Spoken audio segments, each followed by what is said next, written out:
एक बहुत गरीब व्यक्ति था, जिसकी एक बेटी थी, जिसका नाम चारुमती था। वह रूप की इतनी धनी थी कि लगता मानो भगवान ने उसे बड़े यत्न से तराशा हो। उसके सौंदर्य से अंधेरा कमरा भी जगमगा उठता था। राज्य के कई धनी और प्रतिष्ठित लोग उससे विवाह करना चाहते थे, लेकिन चारुमती रूप के साथ साथ गुणों और बुद्धिमत्ता की भी धनी थी। उसने अपने घर के पीछे 25 हाथ गहरा गड्ढा खुदवाकर एक कठोर शर्त रख दी। उसने कहा कि जो कोई भी उस गड्ढे को अपनी धन संपदा से पूरा भर देगा, वह उसी से विवाह करेगी। यह शर्त सुनकर सभी धनवान लोग पीछे हट गए। वे सोचने लगे कि अगर सारी संपत्ति इसके द्वार पर उलट देंगे, तो बाद में सिर्फ एक सुंदर स्त्री को लेकर क्या करेंगे। उसी गांव में एक सौदागर का बेटा रहता था, जिसका नाम विनय था। वह अनाथ था और दुनिया में उसका कोई आगे पीछे नहीं था।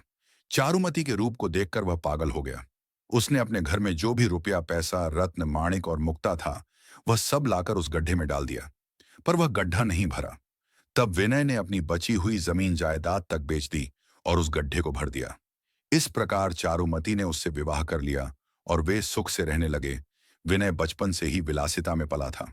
वह मलाई खाकर दूध में हाथ धोता था, रत्न पलंग पर मोटे गद्दे में सोता था। लेकिन चारुमती के लिए उसने वह सब त्याग दिया। अब वह एक झोपड़ी में रहने लगा और जमीन पर सोता था, पर चारुमती का मुखड़ा देखकर अपने सारे दुख भूल जाता था। चारुमती बहुत समझदार थी। वह तो केवल अपने पति के मन को परख रही थी। पति का इतना कष्ट उससे देखा नहीं गया। उसने बाजार से बढ़िया कपड़े लाकर एक बहुत सुंदर पोशाक सिलाई और पति के हाथ में देकर कहा कि इसे 500 रुपये में बेचकर आना। विनय वह पोशाक लेकर पूरे राज्य में घूमा। जो भी उसे देखता दाम पूछता, पर विनय कोई जवाब न देकर आगे बढ़ जाता। इसी तरह घूमते हुए वह राज दरबार में पहुंचा। राजा समरेश ने जब इतनी सुंदर पोशाक देखी तो वह मोहित हो गया। उसने विनय से पूछा, सच बता, यह पोशाक कहां से लाया है। विनय ने उत्तर दिया कि उसकी पत्नी चारुमती ने यह पोशाक सिलकर उसे बेचने के लिए दी है, जिसका दाम 500 रुपये है। राजा समरेश के कानों तक चारुमती की सुंदरता की चर्चा पहले ही पहुंच चुकी थी। अब इस पोशाक को देखकर उसका मन और भी बेचैन हो गया। उसने तुरंत विनय को बांधकर बंदी गृह में डाल दिया। फिर उसने अपनी सेविका मीरा को बुलाकर कहा, जा, चारुमती को आज ही लाकर मुझे देगी तो तुझे राज्य में रहने दूंगा, वरना एक गाल में छूना और दूसरे में कालिक पोतकर राज्य से भगा दूंगा। मीरा तुरंत वाहन लेकर चारुमती के पास पहुंची। वहां जाकर वह झूठे आंसू टपकाते हुए बोली, बेटी, तेरा पति आज दरबार में कपड़ा बेचने आया था। राजा का प्रधान हाथी आज 8 दिन से पागल की तरह घूम रहा है। उसने तेरे पति को सूंड से उठाकर पांव से रौंद डाला है। खून की नदी बह रही है। वह व्याकुल होकर तुझे याद कर रहा है। तुझे साथ ले जाने के लिए राजा ने वाहन भेजा है। विनय की मौत की बात सुनकर चारुमती के दिमाग ने काम नहीं किया। वह रोते रोते मीरा के साथ वाहन में बैठकर चल दी। मीरा ने राजमहल के द्वार पर वाहन रोका। राजा समरेश तो राह ही ताक रहा था। जैसे ही चारुमती मिली, वह उसे ले जाकर एक सुनसान घर के अंदर रखकर बाहर से ताला लगा दिया। अब चारुमती को सारी बात समझ में आ गई। वह अपनी बेवकूफी के चलते घर से यूं चली आई थी। उधर राजा ने विनय को जान से नहीं मारा, बल्कि 500 रुपये देकर विदा कर दिया। विनय घर पहुंचा तो चारुमती नहीं थी। वह रोया, इधर उधर ढूंढा, पर कहीं न पाकर पागल सा हो गया। राजा समरेश ने चारुमती से विवाह करना चाहा। चारुमती ने देखा कि कोई उपाय नहीं बचा है, पर मन में एक उपाय सोचकर वह बोली, अगर राजा इस दासी को अपने चरणों में जगह देंगे तो इससे बढ़कर भाग्य और क्या होगा। पर मेरा एक व्रत है। 4 महीने तक किसी मर्द की छांव मेरे शरीर पर नहीं पड़नी चाहिए। मैं हर दिन दीन दुखियारों को दान दूंगी, ब्राह्मण को भोजन कराऊंगी, अखंड दीप जलाकर शिवजी को पूजूंगी। इसीलिए मुझे कुछ धन दीजिए और मेरे लिए एक अलग मकान बनवा दीजिए। जिस दिन 4 महीने पूरे हो जाएंगे, उस दिन मैं आपकी रानी बनूंगी। राजा उसकी भोली बातों में आ गया। उसने गांव के बाहर एक महल बनवा दिया। दासी, नौकरानी, धन रत्न सब रखवा दिए और पहरेदार लगवा दिए। चारुमती वहीं रहने लगी। चारुमती रास्ता ढूंढने लगी और उसने एक दासी को अपनी तरफ करके उसके हाथ विनय को खबर भिजवाई कि कल आधी रात को तुम आना, हम दोनों राज्य छोड़कर चले जाएंगे। पहरेदार को यह बात पता चल गई। ठीक समय पर बलदेव नाम का वह पहरेदार छुपकर खड़ा हो गया। 2 घोड़े तैयार खड़े थे। एक पर चारुमती चढ़ी और विनय को दूसरे पर बैठने का इशारा करके उसने घोड़े की लगाम ढीली छोड़ दी। विनय घोड़े पर चढ़ने जा रहा था कि पहरेदार बलदेव ने उसे ढकेल दिया और खुद घोड़े पर बैठकर चाबुक मारा। चारुमती तो आगे बढ़ गई थी, इसलिए उसे कुछ पता नहीं चला। पौ फटने तक वे उस राज्य से दूर एक दूसरे राज्य में पहुंच चुके थे। जब चारुमती ने लंबी सांस लेकर पीछे मुड़कर देखा तो उसका गला सूख गया। विनय वहां नहीं था, बल्कि पहरेदार बलदेव उसका पीछा कर रहा है। उसने सोचा, जो हो गया सो हो गया, अब आगे का देखना होगा। उसने पहरेदार से कहा, इस विदेश में मैं एक अकेली स्त्री भला क्या कर सकती हूं? चलो, हम दोनों का ही घर बनाकर साथ रहेंगे। इसी तरह बातें करते हुए वे आगे बढ़े। सुनसान मैदान था, कहीं कोई घर नजर नहीं आ रहा था। चारुमती बोली, भूख प्यास से मेरा बुरा हाल है और गांव का कोई नामो निशान नजर नहीं आ रहा है। तुम इस ऊंचे पेड़ पर चढ़कर देखो, शायद कोई गांव दिख जाए। पहरेदार बलदेव घोड़े से उतरकर बड़ी मुश्किल से पेड़ पर चढ़ा। चारुमती ने देखा कि वह किया और खुद अपना घोड़ा दौड़ाकर वहां से छंपत हो गई। पहरेदार पेड़ पर चढ़ा उसे देखता रह गया। उसी समय उस राज्य के राजकुमार वीर और मंत्री पुत्र जयंत, दोनों गहरे दोस्त, साथ शिकार करने जा रहे थे। उन्होंने देखा कि एक दिव्य सुंदरी घोड़े पर बैठकर सरपट भागी जा रही है। दोनों उसके पीछे घोड़ा दौड़ाने लगे।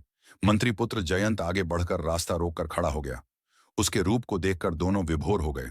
राजकुमार वीर बोला, मित्र, यह युवती सिर्फ मेरे लिए है। जयंत बोला, कैसे? मैंने उसे पहले पकड़ा है, इसलिए यह मेरी है। तब दोनों में लड़ाई होने लगी। उनका झगड़ा देखकर चारुमती बोली, सुनो, मैं जम्मू देश की राजकुमारी हूं। मेरे लायक वर न मिलने के कारण मैं अपना मनपसंद वर खुद ढूंढने निकली हूं। किस्मत से तुम दोनों से भेंट हो गई। तुम दोनों तो सुंदरता में एक से बढ़कर एक हो। अब मैं किसे वरूं? फिर भी जो बुद्धि और बल से श्रेष्ठ होगा, मैं उसे वरमाला पहनाऊंगी। उसने कहा, मैं अपनी यह रत्न अंगूठी इस कुएं में डाल रही हूं। जो उसे पहले लाकर मुझे देगा, मैं उससे शादी करूंगी। इतना कहकर उसने अंगूठी कुएं में डाल दी। राजकुमार और मंत्री का बेटा दोनों अपनी पगड़ी पोशाक निकालकर कुएं में कूद गए। उधर चालाक चारुमती ने क्या किया कि दोनों के घोड़ों को मार दिया। मंत्री पुत्र जयंत की पोशाक में आग लगा दी और राजकुमार वीर की पोशाक खुद पहनकर अपने घोड़े पर चढ़कर वहां से उड़न छू हो गई। जब दोनों भीगे बदन ऊपर आए तो देखा कि चारुमती नहीं है, पोशाक नहीं है और दोनों घोड़े मरे पड़े हैं। शर्म से दोनों एक दूसरे से नजरें नहीं मिला सके और सिर झुकाकर चुपचाप चल दिए। चलते चलते चारुमती एक अन्य राज्य में पहुंची।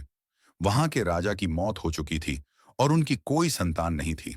राजगद्दी पर कौन बैठेगा, इसका निर्णय करने के लिए हाथी सोने का कलश लेकर एक राज्य से दूसरे राज्य में घूम रहा था। जिस व्यक्ति के सिर पर कलश का पानी हाथी उड़ेल देगा, पूरे राज्य की प्रजा उसे अपना राजा मानेगी। हाथी चलते चलते चारुमती के पास रुका और उसके सिर पर कलश का पानी उड़ेल दिया। लोग जय जयकार करते हुए चारुमती को राजा बनाकर राजमहल ले गए। अंदर की बात किसी को पता नहीं थी। चारुमती राजा बनकर प्रजा को पालने लगी। उधर जिस राजा समरेश ने चारुमती का अपहरण करवाया था, वह उसे याद करते करते पागल हो गया। प्रजा ने उसे हटाकर नया राजा चुन लिया। राजगद्दी छिन जाने के बाद वह राजा समरेश चारुमती को ढूंढने निकला। उधर विनय भी चारुमती को न पाकर ढूंढता फिर रहा था। दोनों अब साथ मिलकर रत्ना को ढूंढने निकले। रास्ते में उनकी लंगड़े पहरेदार बलदेव से भेंट हुई। बलदेव ने उनसे सारा हाल सुना और बोला, भाई, मुझे भी साथ ले चलो, मैं भी तुम लोगों के साथ मिलकर उसे ढूंढूंगा। इस तरह तीनों ने कुछ दूर चलने के बाद राजकुमार वीर और मंत्री पुत्र जयंत को देखा, जो पागलों की तरह चारुमती को ढूंढ रहे थे। इन तीनों से सारी बातें सुनने के बाद वे दोनों भी साथ चलने को तैयार हो गए। इस तरह पांचों साथ मिलकर आगे बढ़ने लगे और चलते चलते उसी राज्य में पहुंचे जहां चारुमती राजा बनकर शासन कर रही थी। चारुमती ने संतरी लगा रखा था और आदेश दिया था कि जहां से भी कोई विदेशी आए, उसे पकड़कर राजमहल ले आना। संतरी इन पांचों को पकड़कर ले आया। चारुमती ने आड़ में रहकर उन पांचों को पहचाना। उसने अपनी एक मूर्ति बनाकर महल के द्वार पर रखवाई थी और संतरी को कहकर उन सबको उसी मूर्ति के पास भेज दिया। उधर खुद होशियारी से उन सब की बात सुनने लगी कि कौन क्या कह रहा है। पांचों एक दूसरे का चेहरा देखने लगे। यह मूर्ति यहां कैसे आई? संतरी से पूछा तो उसने कहा कि यह हमारे नए राजा की मूर्ति है। उसकी बात सुनकर सब जान गए कि चारुमती यहां राज कर रही है। राजा समरेश बोला, तू इतनी चालाक निकली, पहरेदारों की आंख में धूल झोंक कर तू भाग गई। तेरे कारण से मेरा मान महल सब गया। आखिर में अपना राज्य छोड़कर मैं तुझे ढूंढ रहा हूं और तू यहां राजा बनकर मौज कर रही है। तुझे अभी सामने पाता तो टुकड़ों में काट कर तेरे खून से माथे पर टीका लगाता, तब जाकर मेरे मन को ठंडक मिलती। लंगड़ा बलदेव बोला, मुझे पेड़ पर चढ़ाकर तू भाग गई। तुझे सामने पाता तो एक लात में तेरी खोपड़ी उड़ा देता। राजकुमार वीर और मंत्री पुत्र जयंत बोले, दोनों मित्रों के बीच झगड़ा लगाकर हमें अपने जाल में फंसाकर तू भाग गई। घोड़ा नहीं, पोशाक नहीं, किस मुंह से हम राज्य वापस लौटते। राजा का लड़का, मंत्री का लड़का होकर भी योगी की तरह मारे मारे फिर रहे हैं। सामने जो पाते तो तुझे भी वैसे ही नंगा करके नाक कान काट कर एक गाल में छूना और दूसरे में कालिक पोत कर राज्य भर में घुमाते। विनय की आंख से बस आंसू बहने लगा। वह रोते हुए बोला, आह, तेरे जैसी पत्नी क्या मुझे और मिलेगी। इस राज्य में मेरा और तेरा मिलन होगा नहीं। तेरे लिए मैं गंगा में डूब जाऊंगा। इतना कहकर उसने मूर्ति को थोड़ा सा सहला दिया और मन मारकर वहीं बैठ गया। चारुमती ने संतरियों से कहा, जाने किस देश से ये चोर या तस्कर आए हैं, राज्य में उत्पात मचाएंगे। उन्हें बांध कर ले आओ। पांचों को बांधकर लाया गया। चारुमती ने राजा समरेश की तरफ इशारा करके कहा, इसे धीरे धीरे टुकड़ों में काटकर इसका खून ले आओ, मैं टीका लगाऊंगी।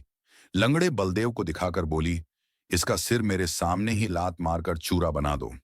राजकुमार वीर और मंत्री पुत्र जयंत की तरफ इशारा करके बोली, दोनों के एक एक गाल की दाढ़ी बनाकर नाक कान काटकर एक गाल में छूना और दूसरे में कालिक पोत कर राज्य से बाहर निकाल दो। जिसने जैसा कहा था उसका फल उसे वैसे ही मिल गया। विनय को राजमहल के अंदर ले जाया गया।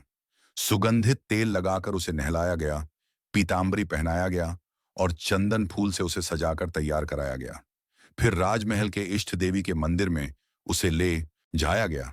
वहां जाकर देवी को प्रणाम क्या करता, सिर से पैर तक वह कांप उठा। उसे लगा कि अब उसका समय पूरा हुआ, उसे यहीं बलि दे दी जाएगी। मौत के समय लोग देवी देवता को याद करते हैं, पर विनय बस चारुमती का नाम जपने लगा। वह रोया, तेरा चेहरा मैं देख नहीं पाया, मुझे क्यों छोड़कर चली गई। उसी समय दिव्य वेशभूषा में चारुमती आकर उसके पैरों पर गिर गई। ने कितने दुख तुमने सहे। इतना कहकर उसने अपने सिर से मुकुट निकालकर पति के सिर पर पहना दिया। उस दिन से विनय उस देश का राजा होकर प्रजा को पालने लगा। दोनों सुख से राज करने लगे।